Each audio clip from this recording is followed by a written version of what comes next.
शुभात्माओं, श्रीपाल का विवाह मेहनत सौंदर्य से हुआ। कई जगह कथानक आया है कि उन्होंने कुछ नहीं दिया, लेकिन इस ग्रंथ में आया है कि उन्होंने हाथी, घोड़े, सैनिक, दास, दासी सब दिए।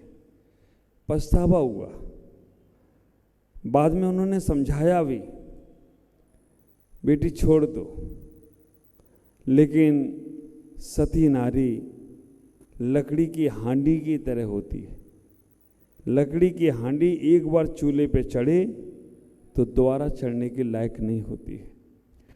ऐसा ही उसने कहा कि हमने पिताश्री जिसको अपना पति हमारे मान लिया है, अब मैं पर पुरुष का मन में स्मरण भी नहीं कर सकती हूँ। विवाह हुआ, खंडर में गए, एक जगह ऐसा उल्लेख है, एक जगह है महल में गए। अभी जो ग्रंथ चल रहा है वहाँ महल की व्यवस्था है, महल की ही बात करता हूँ।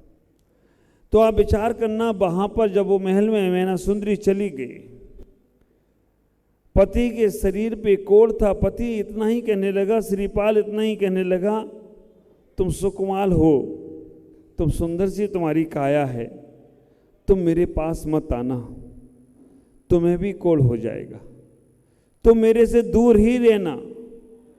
और एक जगह तो ऐसा उल्लेख आ गया कि वहां पर उन्होंने कह दिया श्रीपाल ने कि तुम्हारे पिता ने तुम्हारे साथ दुर्व्यवहार किया, लेकिन मैं तुम्हारे साथ दुर्व्यवहार नहीं करूंगा, तुम चाहो तो किसी और से विवाह कर लो। लेकिन यहां कहते हैं कि श्रीपाल ने जब ये बात कही मैना सुंदरी से, तुम मेरे पास नहीं आना, दूर रहना, जब तक मेरा कोढ़ दूर नहीं हो रहा है, जब तक मेरी ये बीमारी नहीं दूर हो रही है, तब तक मुझसे दूर रहने का प्रयास करना। श्रीपाल के इतने शब्दों को सुनकर मैना सुंदरी के हृदय में कांटे से चुभ गए। मैना सुंदरी ने कहा, ऐसा नहीं बोलना, मेरे लिए मेरे पति ही सब कुछ हैं। और मैना सुंदरी अपने पति का कोढ़ अपने हाथों से साफ करने लगी, मवाद को, पीप को अपने हाथों से हटाने लगी।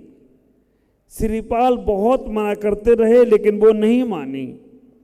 ख्याल करके रखना, इतना ही कहा है, सुख दुख में अगर कोई साथ देती है तो वो पत्नी होती है। विचार करना,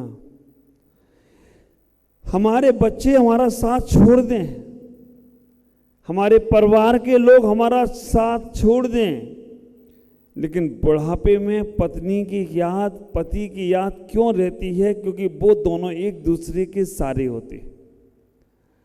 बच्चे बात माने या ना माने, लेकिन कितना भी जीवन में लड़ाई हो, झगड़े हो, लेकिन फिर भी वो बुढ़ापे में एक दूसरे को छोड़ना नहीं चाहते, क्योंकि उनकी बात एक दूसरे से कर सकते हैं।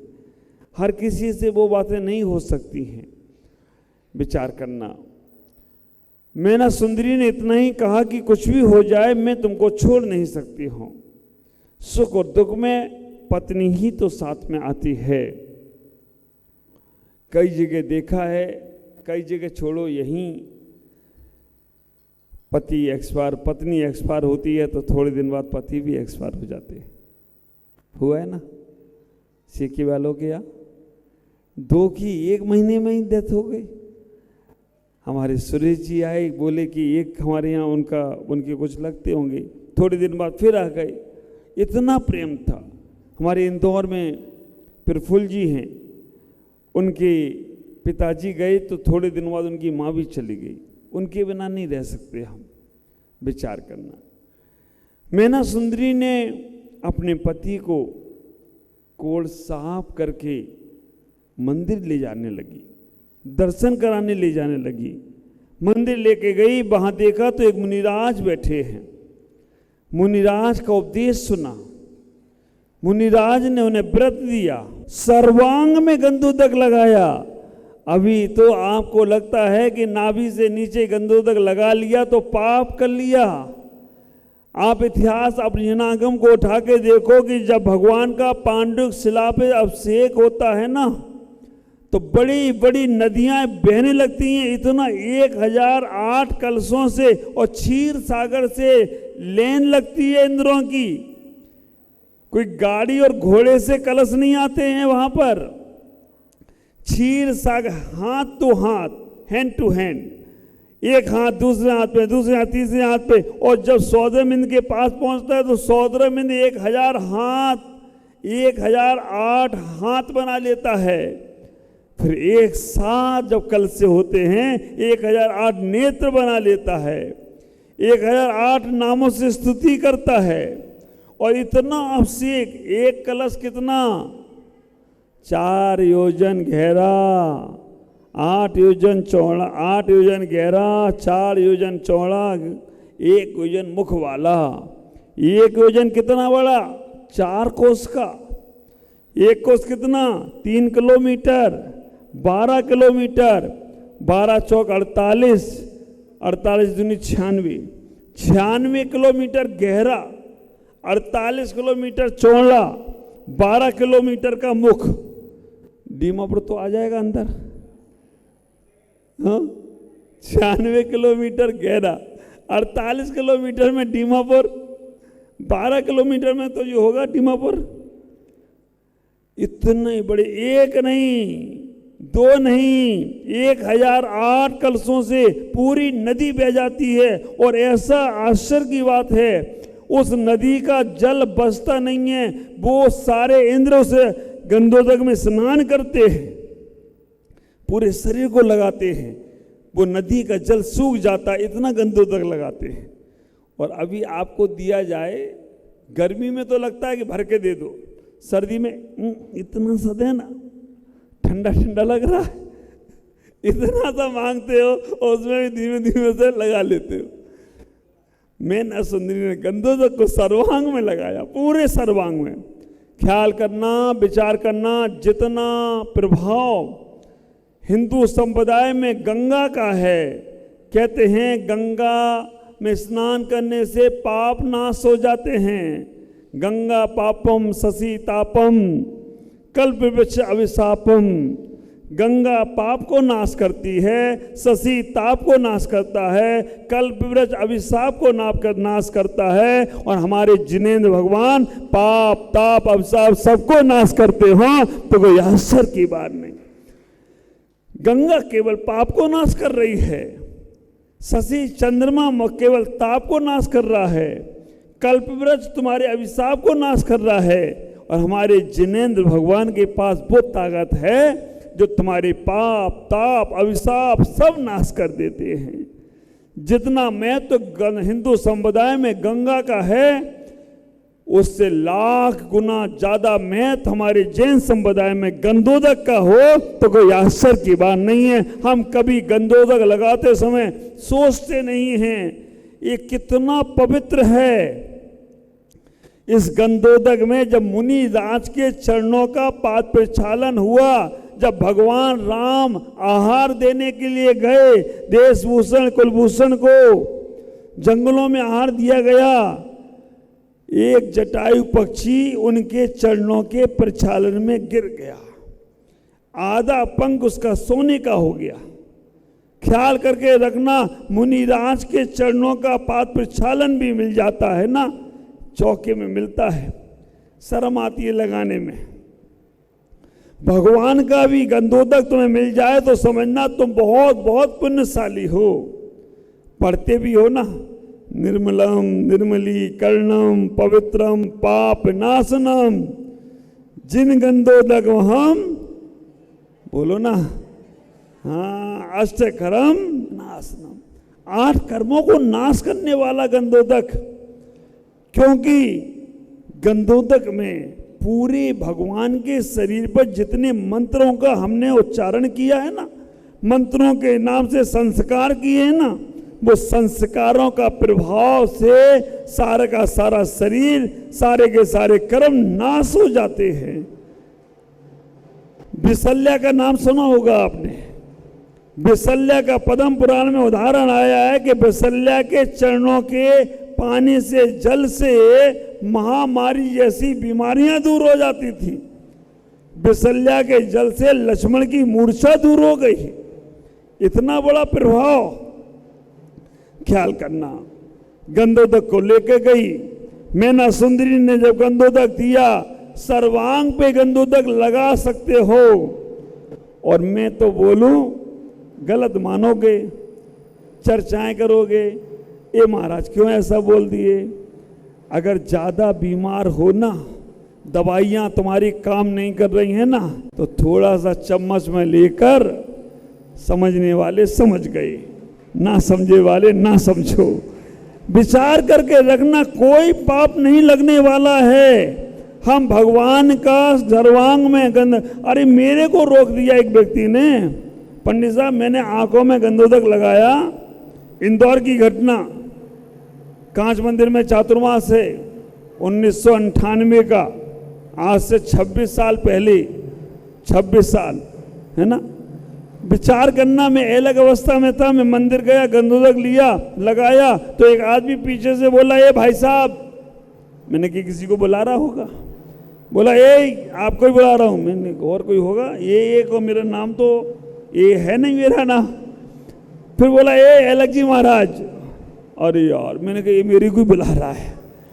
मैं गया उसके पास, मैंने क्या हुआ महाराज, आप इतने ज्ञानी ध्यानी, आप तो समझदार हो, और आप एक गंधोदक को आंखों में लगा रहे हो। मैंने क्या गलती हो गई। बोला महाराज आंख तो मल द्वार है, मल द्वार, 9 मल द्वार हैं, और 9 मल द्वार में आंख भी मल द्वार है, इसलिए मल द्वार में लगाओगे तो मल बन के बह जाएगा। मैंने कहा बारी इसकी बुद्धि। अब मैं मंदिर में कुछ नहीं बोला।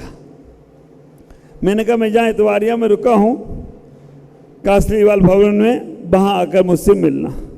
आकर मिला। मैंने कहा गंधोदक लगाने के लिए कहाँ लगाना चाहिए। बोला उत्तमांग में। मैंने उत्तमांग किसे कहते हैं, नाभि के ऊपर जो शरीर है वो उत्तमांग है। तो मैंने कहा आंख उत्तमांग में आती कि नहीं। नहीं महाराज आंख तो मल द्वार है।